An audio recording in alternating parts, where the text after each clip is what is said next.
Photographer Yevhen Nikiforov traveled around Ukraine for 3 years in search of mosaics from the 1950s to 1980s, the period of Soviet modernism.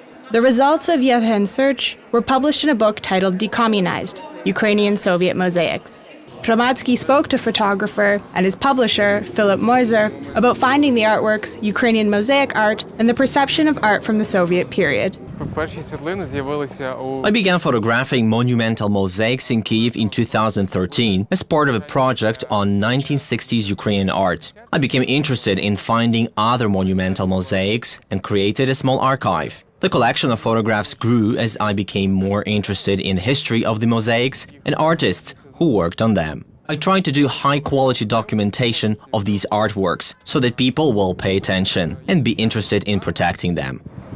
He visited 109 towns and villages where he found more than 1,000 artworks. Some of them have already disappeared from public space as a result of Ukraine's decommunization, which began in April 2015 with legislation outlawing communist and Soviet symbols. Yevhen insists that the best works in Kyiv are the 6 consecutive mosaics on Peremoy Avenue. There are also remarkable mosaics at Kyiv's Institute for Nuclear Research. I came to this place 6 times to catch the right light and to find the right roof from which to take the perfect shot. If you look at them from a distance of 1 meter, it's impressive. You look at these works completely differently and no longer question if this art is art.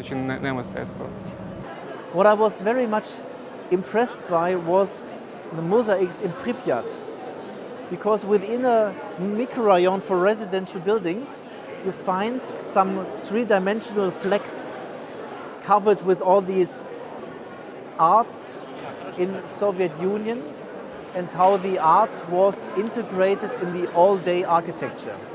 And what we know from history, whenever there is a new period and the new period erases the old period, in the end you erase your own identity.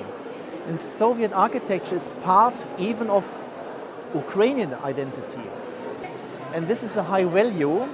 And during the 60s and 70s, this kind of architecture or this kind of tradition had a renaissance in the Soviet modernism period. And even today, you should not erase this history or this tradition from your own identity.